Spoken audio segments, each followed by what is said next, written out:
Okay, we finally got that figured out. So I still have a hard time figuring out how to go live on this computer. I use Safari, and I guess you got to use Chrome. It won't work.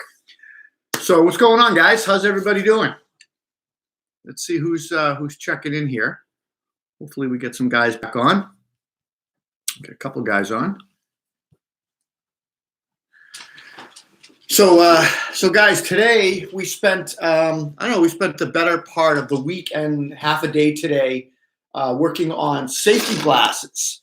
It's funny, you wouldn't think that safety glasses would really be an interesting topic, and I was kind of hesitant to do the head-to-head test. So we tested about 7 different glasses today. We had some really kick-ass tests. A lot of impact testing, put some nail guns towards it. Hey, what's going on, brother? Brother Tech in the house. So we shot 3.5-inch, 16-penny pneumatic nails at these glasses on mannequin heads. We secured the heads down from a foot away, 90 to 100 PSI. It was pretty intense to see. We had protective gear on and stuff. What's up, Black Feather Dog? So anyway, hey, I'm all yours. I'll talk about the head-to-head we did today. You probably won't see that come out for another week or two. We still have to write it. We have to get the photos and edit things and do the video. It takes me a while to do the video. What's up, man? From London. My buddy is in the Lake District this week doing some hiking. Our buddy Ben, the guy that does the photography for us. Anyway, so I'm all yours. You want to talk about head-to-heads? You want to talk about tool testing? Do you want to talk about concrete carpenter remodeling projects or any of the how-tos we got? Throw questions. Let's see what's going on. What's up, John? Master, writer, tool reviewer, and woodworker. Check out his stuff. John, are you working on any websites now, or what is your site called now? I know you did a little thing on your own for a while, and then you went off. You were with the Tools and Action guys for a while, and I think you've branched off now. Where are you at? Tell us where you're at so we can check you out. So that's that. Wanted to ask you guys, does anybody have any experience using GoPros? So I started playing with this today. This is the GoPro 8 Black, and it is cool. I had a GoPro for a while, and I'll be honest with you, it was kind of tough to figure it out. I had to use my phone, and just had a hard time kind of getting my head wrapped around it. But this particular one is easy, and I think it's easy because it actually has a screen on the back. Whereas the old one I had to use my phone, and if the signal wasn't great, then it was a problem. So yeah, I've been playing around with this, and it's pretty cool. So we used this to capture some of the shots of the nails hitting the safety glasses today. John, you're still with TIA. I didn't know that. That's awesome. I guess I should have probably known that. I apologize. Ontario, California is in the house. Darren. How much is that GoPro worth? You know what? I'm not sure. Jeff bought it. Jeff is one of the guys in the crew, and he loaned it to us to use. I'm going to guess it's about $3 bills. It's probably about $300, but I'm not sure. I'm not 100% sure. Do you have any experience with GoPros? I really don't have a lot of experience, but I'm pretty impressed with the quality of the pictures that these have. And, the next head-to-head, the eyeglass head-to-head that we're going to be doing, when it comes out, we'll have a lot of footage from this. So that'll be kind of fun to do. Bronx, New York is in the house, and Darren from Australia. What time is it in Australia right now? It is 4 p.m. here. I'm just trying to read some questions here. One question I have about wireless impact wrenches. Should I buy a detent pin anvil or hog ring anvil? I'm not sure, and I think you mean cordless. I like the detent that, with the ball socket, or I guess it's kind of like most impact wrenches use the socket one. I like that one. I don't have a whole lot of experience with impact wrenches. I will tell you that we are researching now and working on doing a mid-range torque wrench. We're going to do that, and we'll probably do that up in New Hampshire at my partner Todd's shop. We'll work on some heavy equipment and some big bolts and stuff like that. It's 7 a.m. on Sunday. Wow, next day. All right. Staten Island is in the house, guys. John Miller says detector. John would know. John knows his stuff. So anyway, you might want to wait till we do that head to head. But it's probably not for about 4 months, 3 months. We're gonna we've got a couple of other ones in the shoot.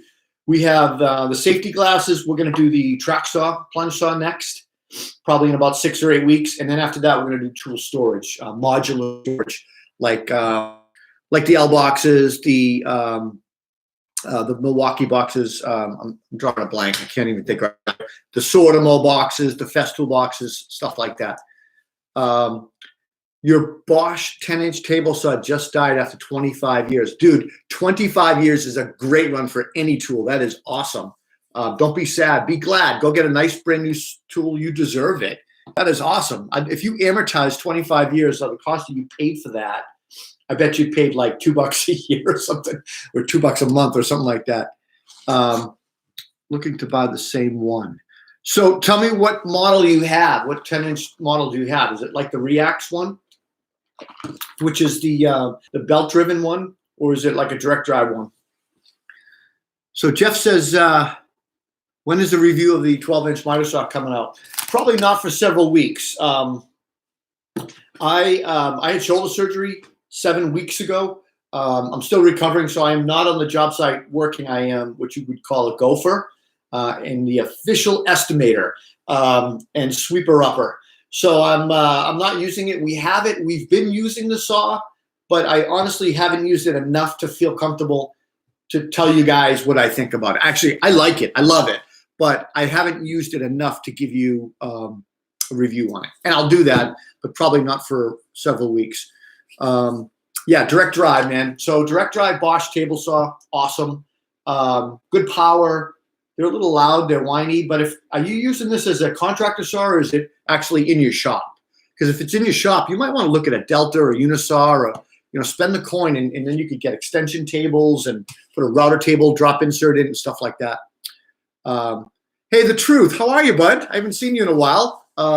Yeah, I feel great. I mean, I can raise my hand above my head now. I couldn't do that 2 weeks ago. Still achy, but we're getting there. This is my third shoulder surgery in 30 years, so I'm pretty used to it. For general woodworking, will a carbide hole saw last longer than a bi-mill? Yeah, absolutely.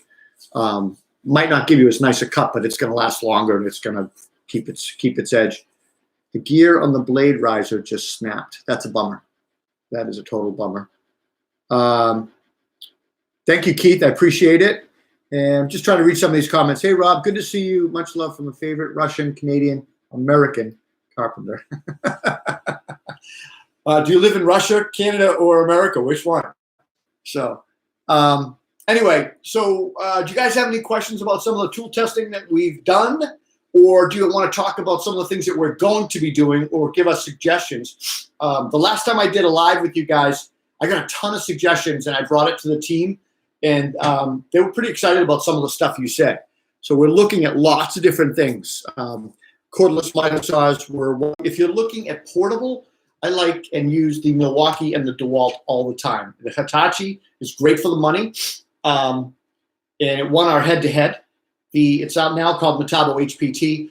But if you're looking for in the shop, then I would look at the Unisaw, the Delta Unisaw, or even a Grizzly. I had a Grizzly for 25 years. It was great. The Milwaukee M18 framing nail launch, it's delayed. So it is delayed. I don't have an ETA on it. I think it is at Q3, but I'm not sure.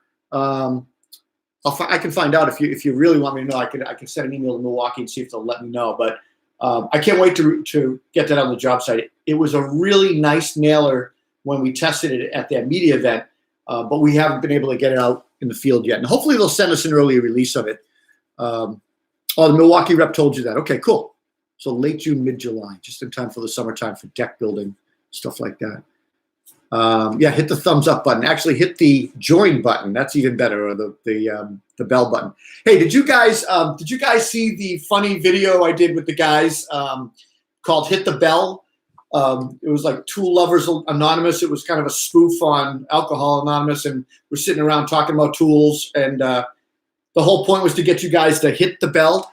So Scotty Arnold is in the house. Scott, to answer your question, I get my LVLs at Concord Lumber. I usually just order them there. They have them in different lengths. So anyway, Hit the Bell was kind of a fun thing to do, just to kind of make people aware that YouTube now, in order for us to kind of get people to know we even publish a video, you have to hit the bell to get a notification. So they changed the whole algorithm. It used to be if you were a subscriber, you would get a notification. Now that's not the case. And I don't know why they did that. And I sometimes feel like they do things, obviously, because it benefits them, but and it hurts us. So I've been trying to get people to hit that bell. And I say it at the end of a video. Not everybody stays to the end to hear the closing. They get what they want and they get out. So people have been complaining about the 2.0 DeWalt radio. I have one. It's amazing radio. I haven't tested that one. I think one of the guys has it, the DeWalt 2.0. Most informative channel on YouTube. Thank you, brother. I hit the bell. Thank you, sir. So, ToolBoxBuzz are the YouTube reference reviewing tools. Any questions about how we tools or what we're doing next? Throw some questions out there. We can have a dialogue about that. There's no secrets on what we do. I will say now it's kind of fun to watch other Instagram, YouTubers, and even some web guys are starting to do head-to-heads, which is great, I guess. It's copycats, but it's flattery. We were the first ones to do it, and kind of still I think some guys call it a shootout or whatever, but I think we do it right, and we do a good job at it. So what would be your oldest tool you use regularly? Mine would be a 1956 Craftsman 3-pound hammer. It's been rehandled 3 times. My oldest tool that I use regularly would be my 60-degree low-angle hand plane, and I think it's 100+ years old. I bought it at the Brimfield Fair in Western Massachusetts. It was rusty. Buffed it all off, cleaned it up, got everything shiny again, lubed it, shined the blade, found another plane that was junk with a decent blade, took that blade, swapped it, and I've been using that forever since. And then I also have a couple of hand planes that I use, but not regularly. And then what else do I have that's really old that I use all the time? I have a compass of scribes, really nice scribes that I use all the time. I mostly use my cheap $4 scribes that I get, and if I lose them, I lose them. I keep them with me all the time. But if I have a really nice scribing job, I'll use those scribes. What do I think of Shopsmith? I don't like it. I think swapping that stuff out is a pain in the ass. I like dedicated tools, and I like tools that are on wheels. So my shop is like 14 by 30 or something like that, and it's narrow, so everything has to be on wheels so I can push it to the wall and store it, pull it out to use it if I need it, or use it up against the wall. The Shopsmiths, you're constantly swapping things around, so if you're using the table saw and you need to use a drill press, swap it around. So it's yes. But innovative, cool, really neat kind of design, but I never got into it. When do you think Bosch cordless track saw will be available? So we have one coming in 2 weeks. We're going to be doing our head-to-head on track saws. I think they're going to be available probably in 6 weeks or so, but we're going to get an early version of it, which is kind of exciting. We get the DeWalt Bosch Festool Mafell. Who am I missing? DeWalt Bosch Festool Mafell Makita, and we're going to do the Makita. So there's going to be 5 plunge saws, track saws, that we're going to do a cool head-to-head test on it. Do you see yourself moving 50-50 YouTube and real-life work for your company? Is there a point where your YouTube revenue would make focus on your time? Yeah, so AdSense revenue is nice. It's a little bit revenue that comes in. AdSense, guys, when you see those ads on the videos that I do, and it pops up, you get like a penny. If you clicked it, I think I get 2 pennies. So YouTube takes 80 and we get 20. So no, I don't see myself focusing on YouTube as a business, only because I would need like 600,000 subscribers or something like that to make that worthwhile. And it's not there yet. My website actually makes searches an article on something, you get a little bit of that. So that AdSense works great there.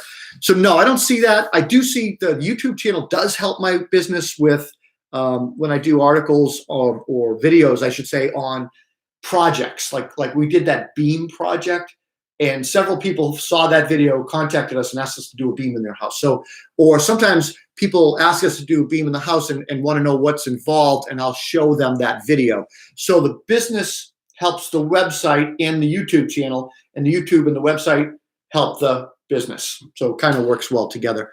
I'm trying to catch up here, guys. Sorry. I love the comments and questions. Out of the brands that I test, what brand has proven to be most consistent on performance, quality, and longevity? That would probably be Makita for longevity. Quality would be a combination of Makita, DeWalt, and Milwaukee. And then performance, I think Milwaukee has been just crushing it lately with performance. I like Milwaukee. I like DeWalt. I've been using DeWalt my entire career. I started using Milwaukee probably 10 years ago. But I will say this, Makita has its roots in carpentry. They were the tool companies years ago. I had a Makita miter saw. I had a Makita 8 1/4 table saw. I had a Makita drill, circular saw, and I had it all the way up until about 5 years ago. They were the woodworking and carpentry guys. And then what happened is they took their foot off the gas a little bit, and DeWalt passed them. Got in the passing lane, got right in front of them, and DeWalt took off. And Makita lost share because of that. I meant to say Makita. So Makita is starting to come back as a result of that, and they're really putting a lot of emphasis in new innovation and improving some of their batteries. The batteries need to improve a little bit more, but Makita really is impressive. So the three that I use most and look toward are DeWalt, Makita, and Milwaukee. Those three. As far as woodworking tools and in the shop, Festool, nobody can beat their innovation and their problem-solving approaches like the Domino and stuff like that. All right, what else? Milwaukee does a special promo here every now and then by certain combo kits. Combo kits are a great way to get into tools. Scotty likes Makita. It was the Bosch 4000 table saw, just FYI. Yeah, that hasn't been out in a while. So that's a 25-year-old saw. That's pretty cool. Just a pro tip from one to another: avoid the Milwaukee metal locking clamps. The adjustment screws both in the wind blowing. Interesting. I haven't seen that. I don't have those clamps. All right. The Home Max knockdown spray texture is expensive. Is there a cheaper and also efficient way to create a knockdown or orange peel texture? Are you talking about a ceiling finish? I'm not sure what you mean by the knockdown spray texture. No idea what you're talking about, brother. Give me a little more information on that. What do you consider to be the most underused tool from DIY to pros? Underused. So when you say pro, I think of pros out in the field, so it would be job site, not workshop. I would say underused tool. That's a good question. I would say probably a HEPA or a HEPA filter air cleaner or an air scrubber. We do a whole lot of remodeling, and we create a lot of dust. And it's amazing to see that people still put box fans in the windows and try to create like a negative pressure in the rooms. And they should be really capturing that dust and filtering it, especially when you're remodeling a house that's habitated and people living in it. Call that livable remodeling. So I think HEPA filters or air scrubbers are underutilized. Vacuums, good vacuums, people still using, Home Depot shop vacs and sucking the dust in one way and blowing it out the other. So that's what I think. Yes, orange peel wall texture, knockdown spray, ceiling spray. Even in like the condos and rental buildings, they sometimes will do a swirl. Especially in closets and rooms that aren't, like a living room or a kitchen, they'll do a swirl ceiling or something because it's cheaper to finish. But we don't see that texture anymore. It's kind of outdated. I'm wondering where you live. It might be a geographical thing where they're doing that in your area, but we don't see it here at all.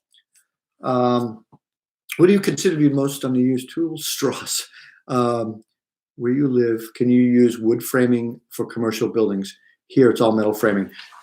We can use wood framing for one up to two or three levels. At that point, you got to start using metal. So when you see these lower structures, a lot of times they'll do 2 stories, strip malls with one room above or something. Sometimes they're wood. A lot of times it's a lot of engineered wood, like LVL studs and stuff like that. Most of the time it's metal now. It's mostly all metal or metal frame, and then they fill it in. So what floor standing drill press? I think it was about $800 when I bought it. So I love it. It's got 5 or 8 speeds, laser, light, adjustable table. I don't think the head pivots, but that's a nice drill press. I would look at the Delta. Makita has a Roomba. Who would spend the money to buy a Roomba? A Roomba, what he's talking about is one of those little robotic vacuums that, rolls around the floor and picks stuff up. Supposedly, a Roomba is made by, who does that? iRobot? I think they do that, and that's a vacuum for residential homes. Makita supposedly can pick up chunks and sawdust and things for like a workshop. I wouldn't spend the money. I would buy their Makita vacuum, their HEPA vac, their dust extractor is what I have, and I would just vacuum my shop. You're going to do a better job in getting all the places that Roomba will not get, the nooks and crannies, and anything on wheels needs to be pulled out and vacuumed. Any hints on game-changing tools about to launch? Game-changing, well, no. So nothing that you guys don't already know about, like the cordless routers are out. I do know that a couple of companies are working on cordless belt sanders. A lot of guys don't use belt sanders. That's probably an underutilized tool on the job site. Belt sanders are very useful for scribing. We used to use them a lot with countertops. I use them mostly for scribing, and if I'm doing face frames and things, I've got a little difference in height or something, I'll bring it or knock it down with a belt sander. Trying to think, lots of lighting. I think we'll probably, I guess some of the game-changing tools that are not really out yet or just getting out are those Milwaukee MK tools with their higher capacity batteries and their higher capacity tools, and they've got that generator that works off batteries. That's pretty cool stuff.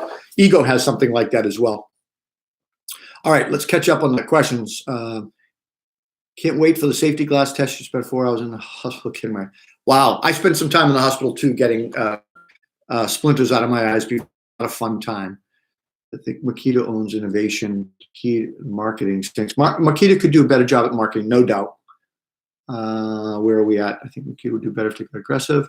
Have you heard of any engineered wood high rise in your section of the country? No, absolutely not. They won't let anyone do high rises.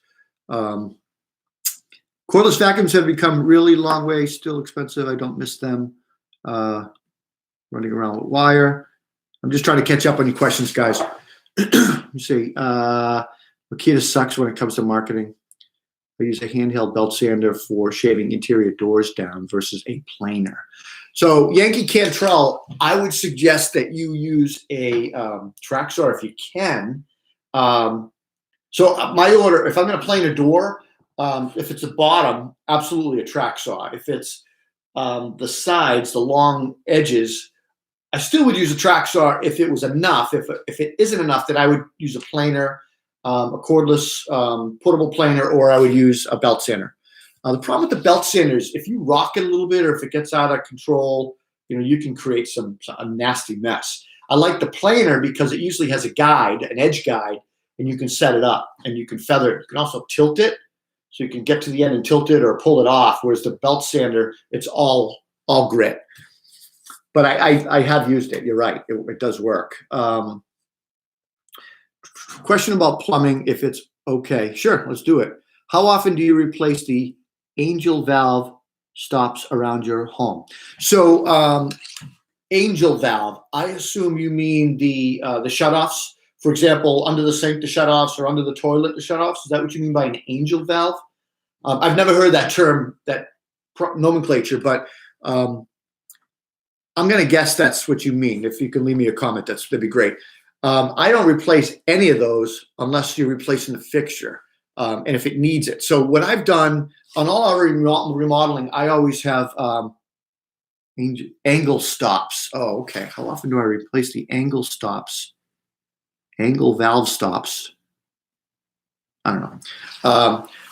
Are you talking about shutoffs? I'm still confused. I use ball cocks, the stainless steel ball cocks.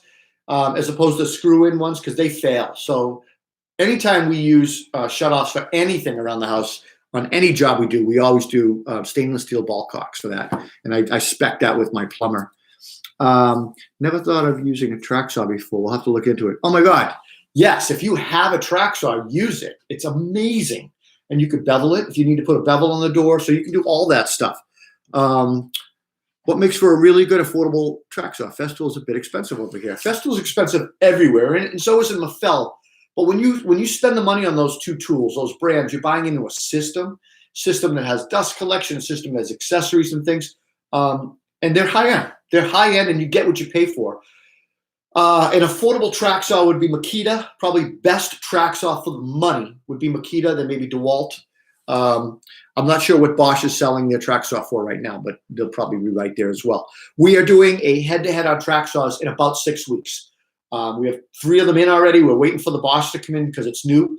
So once that comes in, we'll start our head-to-head, and we'll have it out for you guys in probably, I don't know, April, I guess, probably in April. I'm interested in doing an apprenticeship. At 33 years old, I have decided to take the leap. Good for you, brother. Or sister, Jeannie. However, I am debating where to start. I'm interested in carpentry as well as furniture making.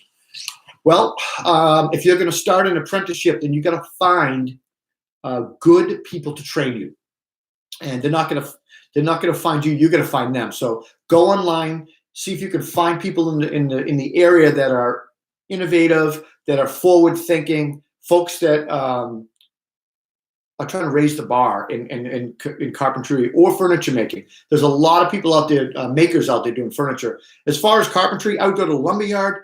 I would talk to people at the lumberyard about good contractors that might be hiring. Look at the union halls.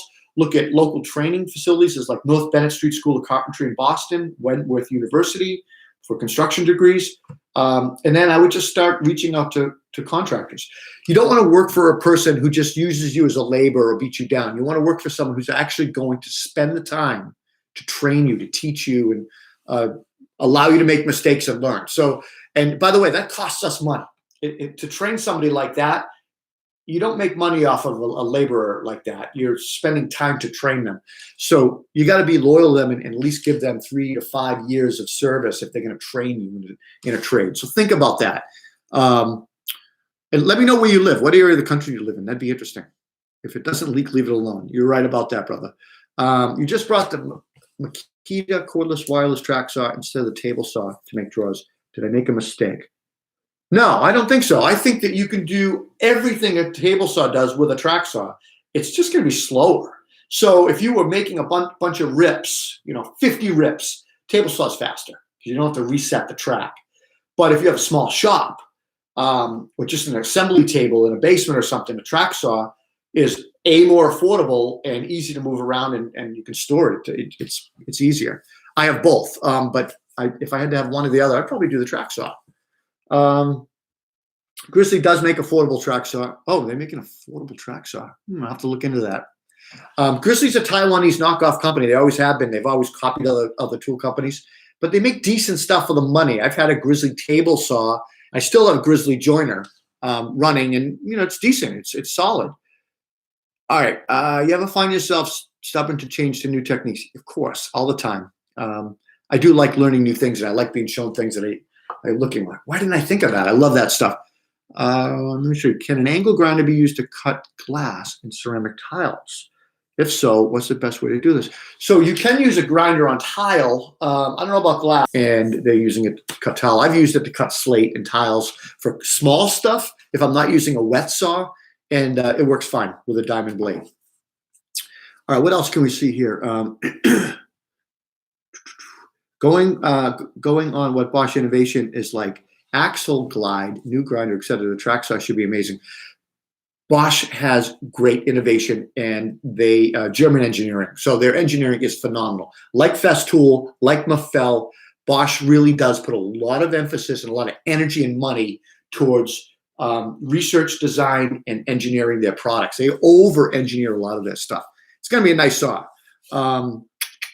Let me see. I work out of a small shop, and being able to cut down the entire sheet of plywood accurately is crucial. Storage and weight are an issue too.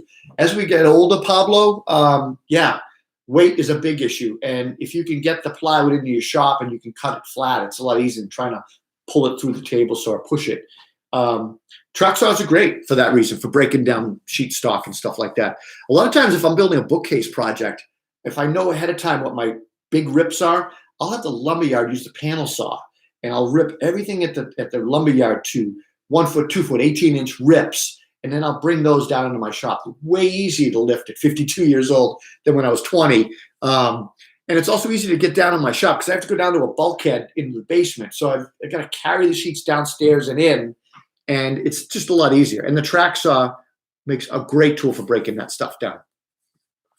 So I'm in Southern California area. Also great to hear about different building materials used and technology. Rollout table, one OSHA rule 2 or 3 years ago. What do you think about big OSHA crackdown on cords maybe? So I think, well, that's interesting. So I know there's a lot of job sites in Boston, commercial job sites now in Boston that are completely cordless, with the exception of their charging stations and stuff like that. In fact, one of the guys on our crew, on our ToolBoxBuzz crew, Stan, worked on a cordless job site. And it was pretty interesting to see batteries, just banks of batteries charging, but all cordless. And the reason why was because it was safer. There were no cords. And all the subs that worked on that job had to sign on as cordless subs. So I thought that was kind of interesting.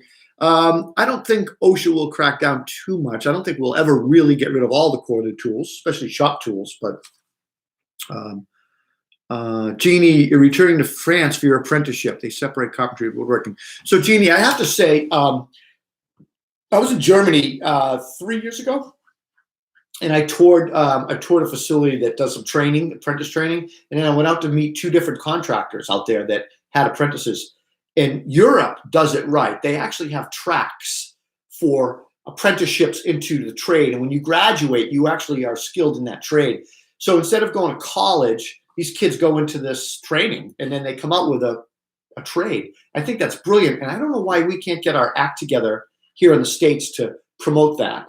For some reason, 30 plus years ago, all us parents got into our heads that, poo-poo the trades and send your kid to college. It's going to be college, college, college.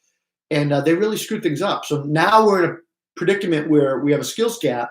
We have 5 contractors retiring every day with 1 person replacing demand. Raise your prices because we're going to be in demand. But that also means you're going to have a whole bunch of hacks jumping in and trying to make a quick buck, and a bunch of gypsies. And it's going to be a mess. So we need more skilled people, no doubt. All right, I'm going to try to catch up to you guys here. I want you to review the Festool Capex KS60. So I am reviewing right now the Capex REB, the new Capex. And again, because I had my shoulder surgery, I haven't been actively using tools for the last 6 weeks. So I started the review, been using it, but right now it's sitting idle until I can, be 100%, get that checked box by the doctor to be able to do construction again. So I have to be able to lift a certain amount of weight and stuff like that to pass that. And I don't want to screw my shoulder up again, so I want to do it right. But we are going to review that Capex. I've been using your tool reviews and comparisons as my main source of information when I'm shopping. Wow, that's cool. Thank you. Appreciate that. That's why we do it. We have a lot of fun doing it. I mean, if it wasn't fun, it wouldn't be worth doing, trust me. But we enjoy doing it. Do you think the isotones are safe on a job site? Isotones are safe on a job site.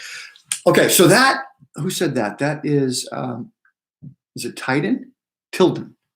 That is an interesting question. One of the guys that works with us, Ethan, wears those. And I just wear plugs and the foam plugs, or I have the flexible ones. I think they're okay as long as you keep it low enough. I mean, a lot of times guys are working by themselves anyway, so that's fine. I think if you're on a crew or you're part of a team and you're doing some sort of a project that makes sense, then I don't think it's a good idea, because I think you need to hear all that by yourself. The last cord I cut was for lighting. The M18 rocket light is my now best friend. I'll tell you something.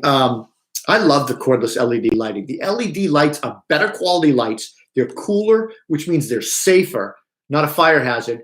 And they're great. And you can use battery powered everywhere. I love lighting, LED lighting. I love lumen, but I love LED lights. And I think that is like the newest innovation in tools. The lighting is starting to come out and everybody's jumping on it. Makita just came out with a whole slew of lights.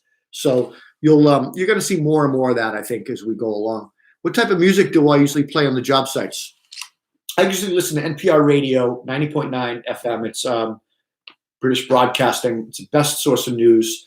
If I'm alone, I'll listen to podcasts, TED Talks, or I listen to Joe Rogan, or there's a couple other podcasts that I listen to. And then if I'm listening to music, I'll listen to the local country station, FM country. Or I don't listen to music at all if I have earplugs in. So is there an advantage to cordless track saw if you're using dust extraction? It seems to me the vacuum hose would create it. Yeah, absolutely. So look, you're not missing anything other than it's one less cord. In my shop, I use the Festool track saw that's corded, but I bought the hose that has the Velcro covering over it, and I put the cord into that. It's designed that way, actually. And that way I have one thing I worry about. So when I do dust collection, it's all there. Before that, I was moving the hose out of the way and holding the cord up over my shoulder, and it was a pain in the neck. So do cordless track saws have an advantage? Yes. I use my cordless track saw on a job site 90% of the time without dust collection if we're cutting outside. So I don't need to worry about the vacuum. The vacuum only really comes into play if we're cutting in place or we're working inside a house or something like that. All right, next question. Hi from UK. First, great video. Should I stick with my Makita or jump to other brands? They bring on another battery platform, 40K. I don't think you can go wrong with Makita. Makita is a one battery platform, which means, when you go to the 36 volt, you're just using the same batteries. You don't have to change to a different volt battery. So I like that. I like that Milwaukee chose to go that route. I like that Makita kept that route. Whereas DeWalt came out with flex volt, and they went in a whole different range. And that really ticked me off for a while. It took me a while to get used to it. But I like the fact that, one battery, two batteries, depending on the tool you need. If it's a high demand tool, then you get the two batteries. So I think Makita is a great brand to have and to work on and to build off of. I've got a lot of Makita tools. I've been using Makita tools since day one as a 23-year-old carpenter and doing carpentry. So you can't go wrong with Makita at all. Are you going to do a head-to-head on Benchtop joiners? Paul, I might do it just for you. Paul is a channel subscriber. Thank you, Paul, for your support. I appreciate it. Yeah, I might do that. It'll take me a while to do that. Maybe we can do it in the summertime. So benchtop joiners, typically they go, hey, Jose, they go, I don't know, they're more DIY. They're not like hardcore carpentry or woodworking, although some contractors use them on the job site. They have them in their trucks or whatever. So we can look at that. And you know what? I might have you send me an email. I think you have my email. If you don't, let's chat. And we could talk about that offline a little bit. But I'm guessing there's probably 6 or 8 brands that would have to get. And then I got to think about how to test them. But yeah, that could be a fun one. Benchtop joiners. Let me write that one down. All right, Paul, I got it. So let me see what else we got. I'm a cabinet maker from Jamaica. I use Ryobi 18-volt drill.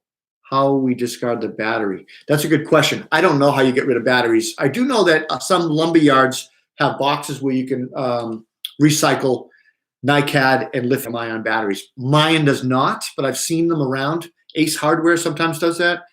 There should be a better way for us to recycle these batteries. I absolutely agree.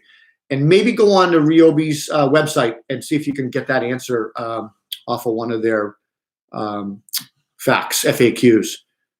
Let me see. Yankee Cantrell said, best thing I did was mount pelters to my hard hat. They cancel out the loud noises and amplify people when you're talking. Oh, nice. You're talking about the, I think you're talking about that. Very hello.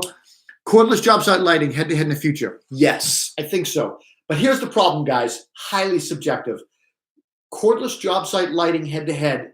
I don't know how I would test that. I mean, would probably need light meters, which I think we could do. We could do light meters. How do you measure Kelvin and color, light color? I say this in a lot of my head-to-heads, you guys. We're not a testing lab. We do some tests that have some science in them, and we call them, weird science. But we do use some testing instruments. But I think overall, that would be a hard head-to-head to do. It would be highly subjective. I don't know if you guys would want us to do it that way or not, but we could try it. And we talk about it all the time because I think lighting is huge and it's getting bigger and bigger. Let me see. How did your partnership start with belts and boxes? Did they approach you to do the actual work segment? So Pauline, the owner of Belts and Boxes is Ohio Power Tool. That's Jay Armstitz. He's a close and personal friend of mine. Met him about the same time I met John Miller. I don't know if John, if you're still on here or not. So Jay reached out to me and asked me if I could help give them a little boost by giving them a work segment. They are not contractors, so they don't have that credibility. So they wanted someone to just give a 1-minute tip. And I'll tell you, my biggest challenge has been to try to keep my talking to 1 minute. So that's why I do that. And I do it out of fun. It's not a partnership. It is a partnership, but there's no money. I'm just doing it to help my friends out. And, if I need help from them someday, I'm sure they'll help me on something. Let me see. From Taiwan, thank you for your great work and reviews. Thank you from Taiwan. Sorry, I meant Makita just announced a new range of tools, single 40-volt batteries. Yeah, I know. Makita's going to be doing that, and I think they're going to probably use it on chippers, breakers, maybe a lawnmower, something that's high, needs a big runtime or high demand power. I'm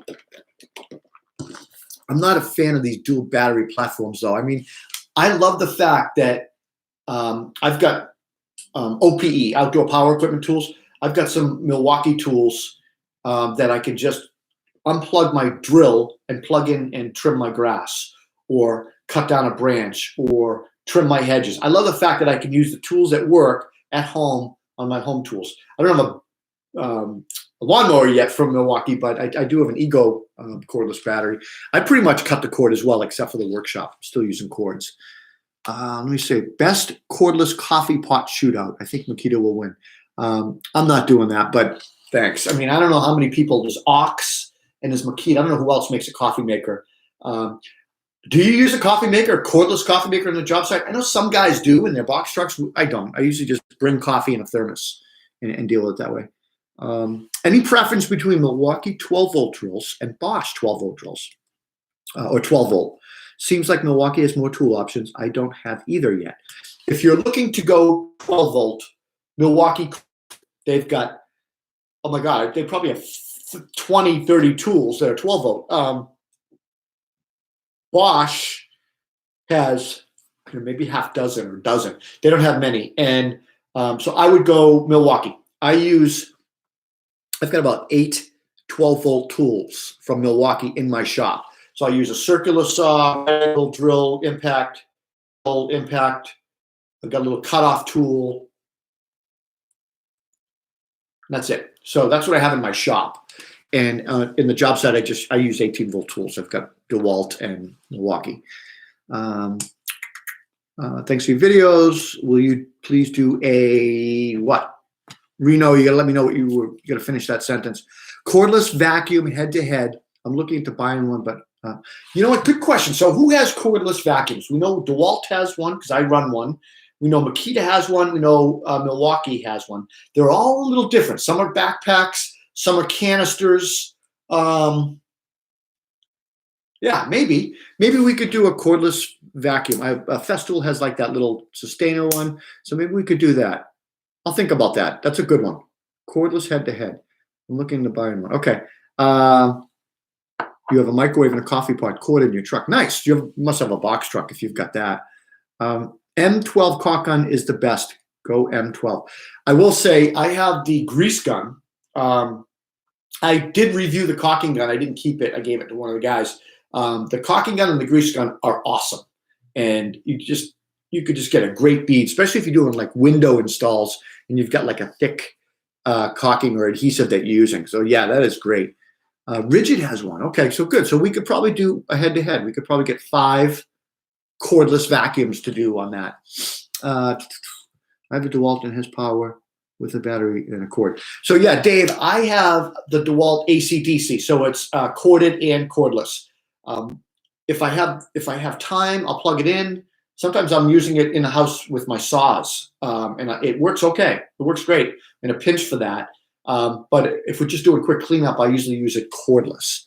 So Pistol Pete, by the way, I love that call name, that call sign. Pistol Pete, we are going to do a head-to-head on storage boxes. So our next head-to-head that will come out in a few weeks is on safety glasses. And Scott, these are the pips. They came in today late, so we're going to test them. After that, we're going to do plunge saw, track saws. And after that, we're going to do storage boxes. And we've got a huge test for that. It's going to be a lot of work. Paul, Peyton Reno, thank you, sir, from Australia. Which table saw you recorded? Paul, what are you asking? Which table saw do I use, or did we do a head-to-head on one? I'm not sure what your question is. Greetings from Paris. Thanks for the videos. Doing a great job. Please do a comparison video between Makita XPS bits and Makita Impact Gold bits. Interesting. Do you think that would be interesting to do a bit head-to-head? It could be boring, but we could do it. Accessory. We talk about doing head-to-heads on accessories all the time. I mean, that's why we did the glasses, right? It's not really it is a tool, but it isn't like an accessory. I mean, you use them for a month and throw them out and buy another one. They're almost disposable. We've done an SDS drill bit comparison head-to-head about 3 years ago. That was pretty popular, but we haven't done any real accessories. So maybe we could do something like that. That could be interesting. So Paul, you were asking which table saw do I recommend? All right. So Paul, be more specific.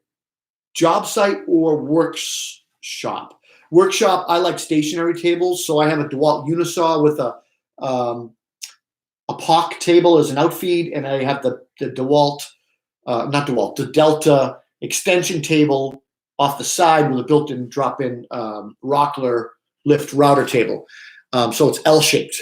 So when I cut big sheets of plywood, it goes right out the table saw onto the table. On the job site, I use a cordless Milwaukee, and with M12 batteries, 12 volt, 12 amp hour batteries.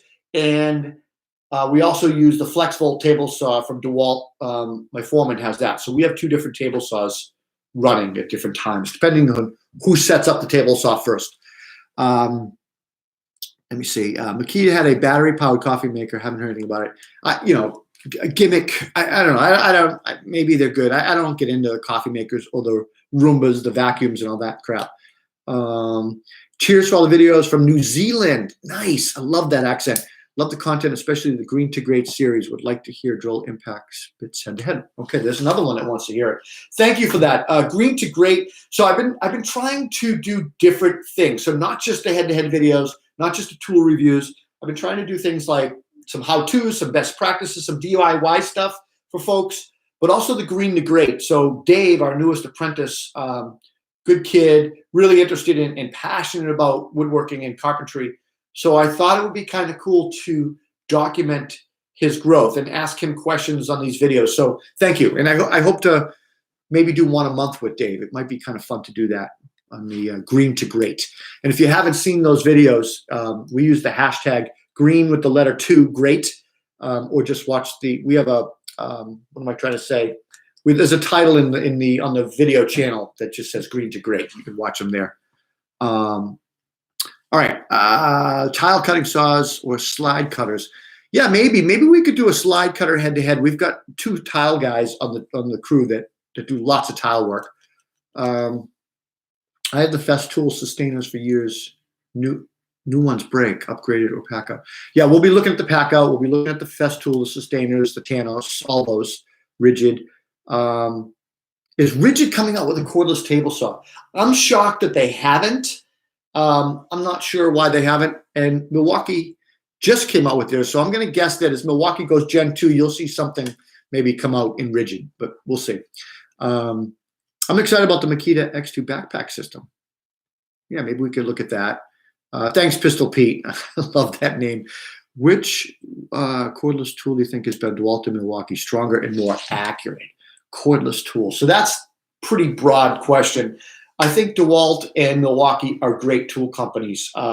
I happen to use more Milwaukee than DeWalt, but DeWalt has, for years, DeWalt catered more towards carpenters. Milwaukee catered more towards plumbers, MEP guys, HVAC guys, MRO guys, so electricians. So now Milwaukee's playing catch up, and they're trying to catch up and focus on remodelers. Why? Because remodelers use all kinds of tools. We touch all aspects of the house. We're not just finish work. We're not just wallboard. We're not flooring. We do it all. So they're trying to do that. I think they're both good. That's a tough one. That's a real tough one. I have both, if that answers your question. I run both tools. Greetings from France. Have you told your apprentice to get the baseboard ladder?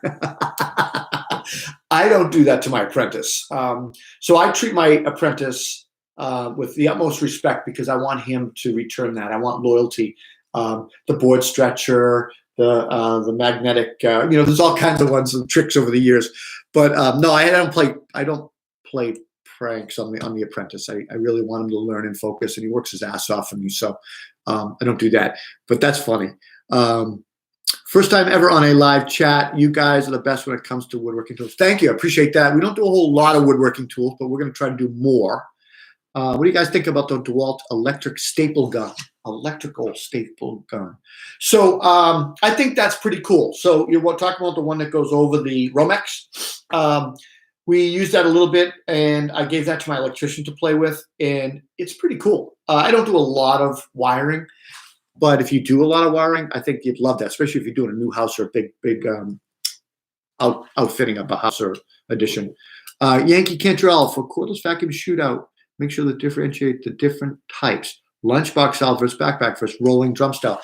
I think you're right, and I think maybe we just focus on one, or maybe we do them all. It would be hard to do them all because then they're not comparing apples to apples, but none of them are really apples to apples anyway. So maybe we do them all. I don't know. What do you think? And thank you. I appreciate that. Tartan paint. I lost. What do you think about staple gun, boomer, Booker for baseboards? Preference between real wood and MDF. I like real wood. I use poplar for my baseboards, and I have a mill shop, Anderson McQuaid in Cambridge, Massachusetts. It makes beautiful moldings, so I get all my stuff there if I can. Tartan paint. I don't know tartan paint. Sorry to bombard you, but why is a worm drive used more on the West Coast and a sidewinder used on the East Coast? So that's a great question and a huge debate. And I wrote an article about it I think I wrote it on Concord Carpenter. And you can search that in the search box. So it's regional. And the simplest answer is distribution. So 50 years ago, when these saws were being made by a few manufacturers, they were located in different areas of the country. The worm drive saws were further out west. So everybody out around that area, because of distribution, trucking, were using worm drives. The direct drives, the sidewinders, the manufacturers were on the East Coast, and hence I'm a worm sidewinder user. That's all we use. I had a Makita for years. I used an electric corded Makita. Now I use cordless. So that's part of the reason. And read the article I wrote. It's pretty good. Where I really went deep on the history. And it's a massive debate between carpenters, which is great. I think the lunchbox style is the most popular for quick cleanups. Lightweight, cordless, portable, great for maintenance punchless and blue tape workers. Yeah, I think you're right, Yankee Cantrell. I think you're absolutely right on that. So look, this has been great, guys. I've been talking for almost an hour, and I was worried that there wasn't going to be enough people to sign in. We've got 60 people on board right now. I've got went through at least 50 to 100 questions, and we've been talking for an hour. It's 55 minutes in. I'll go a few more minutes if you guys want. Leave me a few more questions. We can talk. Thanks, Dave. I appreciate you checking out I don't know if it's a video or it's an article, I think, on concordcarpenter.com. So check that out. I wish I could kind of look and hit the link for you, but I'd have to close this window. So also, I prefer worm drive rear handle saws, mainly for the left side blade. So it's funny, part of that debate about the worm drive, direct drive is left-right blade preference. And that's a huge debate. Guys want to see the blade. They want to see what they're doing.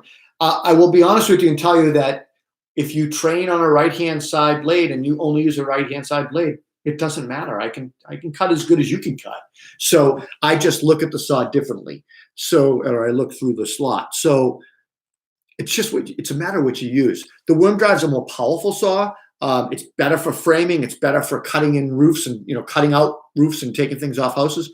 But it's a heavier saw. And as I've gotten older, a lot of my decisions on tools have been weight and portability and breakdown and setup and systems. So I'm trying to, I guess, as I'm getting older and lower testosterone and heavy stuff anymore, I start looking for things that make my life easier and faster, I guess.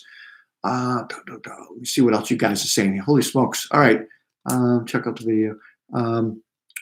Rob, do you use a Festool Domino? Yeah. If yes, do you like it? And is it worth the money? It is absolutely worth the money if you use it. So yes, I have it. I use it to bench seats, all kinds of cabinetry stuff, built-in bookcases and stuff, mantles.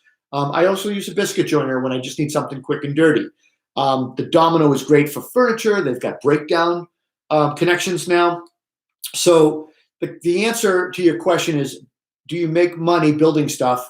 And if you build stuff enough, and enough maybe like 1 or 2 a quarter a year, 1 or 2 every 2 or 3 months, then the answer is yes, it's worth that money. Otherwise, just use a biscuit joiner or pocket screws or something like that. But the Domino is awesome. What else? Worm drive rear handle. I lost it. Worm drive rear handle. What the hell is that? So worm drive saw, it's just a rear handled saw. Makita has one. Milwaukee's coming out with one. DeWalt FlexVolt has one. But also the corded saws have been around for years. The Skill 66 or something like that. Would you recommend an 18 gauge or pin nailer for small projects? Well, a pin nailer is great for pinning things and holding things while the glue dries. The 18 gauge is going to hold things stronger. So when you say small projects, are you talking hobby stuff? Are you talking carpentry? So if you're doing baseboard or trim, you need to nail that. If you're doing glue ups and returns, little molding returns and kitchen installs, then pin nailer. So it depends on what you're trying to do and if you're trying to hold it to the wall or you're trying to hold it together until the glue dries. Pin nail is great for that and for hiding your fasteners and stuff like that. Susie, you like biscuits. So biscuits are great and they're cheap. So they're way cheaper than a Domino, but they're not as strong as a Domino either. And they don't have breakdown fasteners and different types of, you can buy like dozens of different application things for breakdown furniture and stuff with the Dominoes, and you can do that. They do it in Germany and Europe all the time. I know it's apples to apples, but I couldn't cut a straight line at gunpoint, right-hand side of the blade. That's why I mainly use a 6.5 18.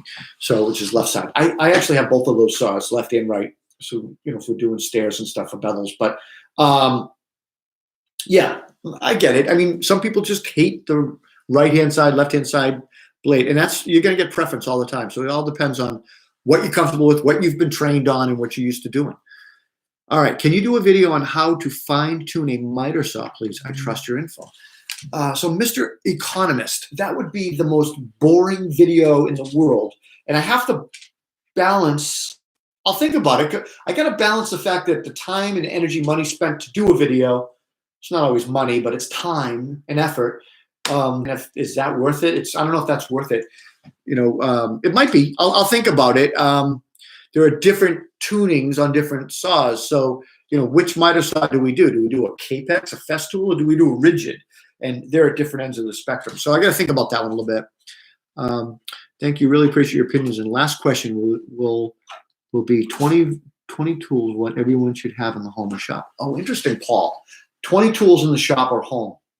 That could be a really cool article or video, I suppose. And we could talk about that. My lab is talking to me because it's dinner time. Come here. Come over here. Come say hi. Want to say hi? Say hi to everybody. Say hi to Luna. Luna, say hi. I don't know if I can get her there. You guys see her? Oh, there she is. Luna.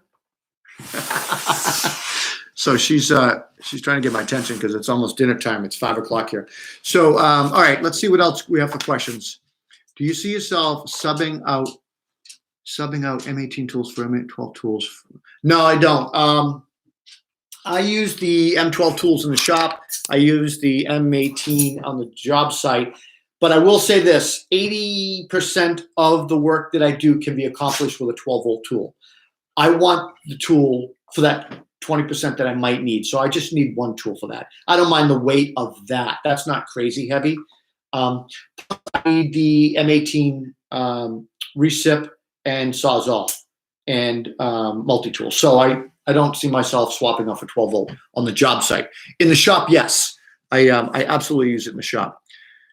All right, what else? Also, can electricians please stop using slide screws? Can we all agree that Torx 25 should be used? That would be awesome, but we'd have to retrofit hundreds and thousands of houses. But yeah, electricians been using that for years, and I wonder why they. Bill Smith, thanks for Luna. Luna's cute, isn't she? So Luna is a silver lab. On her birth certificate, it says chocolate lab because I think it's AKC. The AKC does not recognize silver as a color. And years ago, they used to euthanize the silver dogs because they weren't brown. So if it wasn't a brown lab, it wasn't, preferred color. So they would euthanize these dogs because of their silver color. She actually looks like a Weimaraner with her color, but she's a lab, which is great. I love her. She is super chill, a little bit dumb, but cute. And I tried the Lamello. Are you talking about the Lamello biscuit joiner? Yes, I was trained on it as with my mentor had a Lamello. I couldn't afford Lamello. I bought a DeWalt biscuit joiner. That was what I used. Let me see. What else are you guys saying? Looking for a green laser level on Makita. Have you tried it? I have tried the Makita laser level. It is awesome. And I don't own one yet, but I have tried it, and it is a great, great tool. I use the buddy of mine was using my shop. He's just waving to me as he's going by. ACDC chop saw or table saw in the future. I think Makita is probably working on that. They're stem packs and NiCad batteries, and they just took off. And DeWalt took the market share, and they haven't given up hold of that yet. So Makita is now just starting to reinvest, and they don't have a table saw that's cordless or miter saw yet because they haven't been putting the effort or time into it. I think that's going to change. I hope so. Sorry, that's a little. All right, a couple more questions. I believe the advantage to blade left saw is the sight line. Of course it is. It's easily supported by the workpiece. Yep, you're right. Would love for you to make a video on pro tips for installing trim. Best practices for measuring and cutting. Do you glue miters, caulk, nail patterns? You know what? We could do that. Not an overly excitable video, but we could absolutely do that. I glue all my miters. And I usually just nail pattern. I try to nail neat so that if somebody were walking before the nails were filled, it just looks purposeful. But I also don't nail towards the edge. So there are some things you should know. You don't want to nail the edge, you'll split it. I do pin the corners, stuff like that. So that's Joe Acom. That could be an interesting video. I'm going to think about that one. Thank you for suggesting that. Depends on which side you pull from. True. You're talking about left side, right side blades. Video tips for running code base. What is code base? I'm not sure what that is. Kylan, is that how you say that? Hi, how you doing? You could just come from the other side direction. That's true. You could flip the direction around. All right, so look, guys, we've got, I'm wrapping it up now. These dogs are starting to bug me. I've got two dogs here, and they're looking for dinner. It's dinner time here. My wife is going to be coming home any minute, so it's almost date night time. I will wrap. I'll hit these last couple of questions. If you want to hit me with a few quick questions, what tool compared to a Kreg jig, and what you should be showing people on how to use a fashion outside glass. What tool compares to a Kreg jig? So there are a couple of other companies out there that have a Kreg-like jig system. I think Kreg was the first one to come out with it. That's why people call it the Kreg jig. I think. I don't think anything really compares to Kreg. I think Kreg has it down, has the market down. As far as fastening outside corners, inside corners of crown molding. Are you talking about a video? That'd be interesting. You can call me KY. Okay, KY. Oh, Kai, right, Kai. Would also love for you to give some pro tips of measuring and marking. So, Joachim, there's not a whole lot to that. There's not like a science behind it. I have written some articles on measuring and marking, and I use a pointer to show the point. Hi, sweetie, how you doing? Everybody likes you. Thank you, by the way.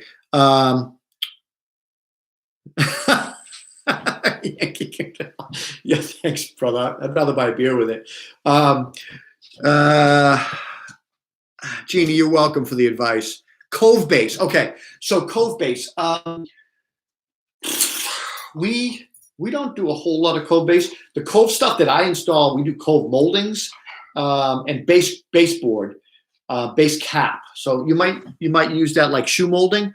We would use shoe molding. So I would use a finish nailer for that. Would you drink a what? Okay, you're crazy, Gia. We're gonna block you. Remove you because you're nuts. How about tool comparison of stud finders? So I'll be honest with you. We talked about that a lot because stud finders suck. I haven't found one that works great yet. You know what I use for a stud finder? The stud pop, which is that little magnetic little popper that you slide along and you look for the screws in the stud. And then I also look at the molding, and there's other ways. I always usually on the left side of an outlet is a stud because most electricians, 80% of them are right-handed, and they put them on that way. So I have tricks for finding studs, but I haven't found a really good stud finder yet. And if you know one, please let me know. Have a good night, Rob. Yeah, thank you, brother. I appreciate it. Blocking. How do I find studs behind a vertical wood panel? Good question. If it's a wood panel, you got to look for the nails, unless it's blind nailed, and then you got to look for the face nailed ones, and then see if you can measure 16 either way and do it. Otherwise, you can't. You'd have to pull off the baseboard and try to figure it out that way. But yeah, stud finder's not going to help you on a wood panel wall, by the way, unless you have one of those sensor finders. Bosch was making one a few years ago, and it didn't take off, so I don't know what happened to it. So you find that the Bosch finder works well. I have a couple of Stanleys. I have one older Bosch one, but they're inconsistent, and so I usually just use other methods. If we're putting up baseboard molding, I can even use just a nail and measure for the 16s and stuff like that. So, all right, well, listen, guys, this has been great. I can't believe I talked for over an hour. I don't know if I should save this video in the playlist or not, or just let it die so people could watch it later. But hey, Carl from Norway, how are you? I'm signing off. I hope you guys have a great weekend. Saturday night, be safe. And for you folks on the other side of the country, happy Sunday. And we'll see you next time we do a live. Take care. Bye. Luna, that was appropriate.